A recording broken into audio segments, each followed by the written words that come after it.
ఓబులపురం mining కేసులో తుది తీర్పు 5గురికి శిక్ష ఖరారు చేసిన Nampally CBI court. Telangana RTC కార్మికుల సమ్మె వాయిదా, ప్రభుత్వంతో ఆర్టీసీ జేఏసీ చర్చలు సఫలం. ఢిల్లీ పర్యటనలో డిప్యూటీ సీఎం భట్టి విక్రమార్క, కేంద్ర మంత్రి ప్రహ్లాద్ జోషితో న్యూ ఎనర్జీ పాలసీపై చర్చ. ఉచిత పథకాలను తగ్గించాలన్న మంత్రి తుమ్మల, అర్హులకు మాత్రమే ప్రభుత్వ పథకాలు ఇవ్వాలనే అభిప్రాయం.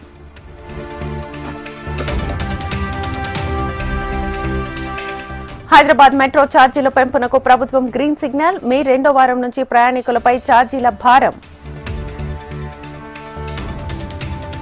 కాంగ్రెస్ పాలనపై ఈటెల రాజేందర్ ఆగ్రహం, ప్లానింగ్ లేకుండా ప్రభుత్వాన్ని నడుపుతున్నారని ధ్వజం. కిడ్నాప్ బెదిరింపు కేసుల్లో వల్లభనేని వంశీకి దక్కని ఊరట, 13వ తేదీ వరకు రిమాండ్ పొడిగింపు. రేపు టీటీడీ పాలక మండలి అత్యవసర సమావేశం, కీలక అంశాలపై చర్చించి తీర్మానాలు చేయనున్న బోర్డు.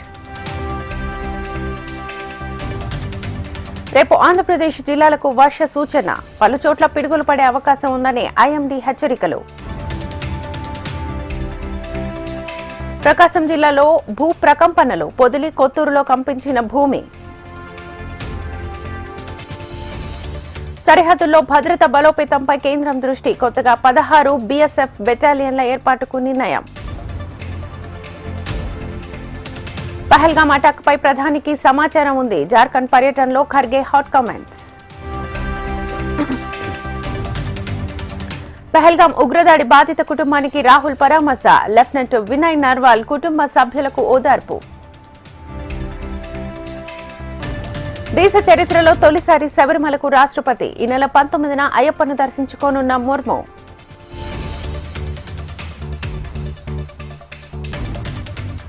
పాక్తో ఉద్రిక్తతల నేపథ్యంలో కేంద్ర హోంశాఖ అలర్ట్, దాడులు జరిగే అవకాశం ఉన్న ప్రాంతాల గుర్తింపు.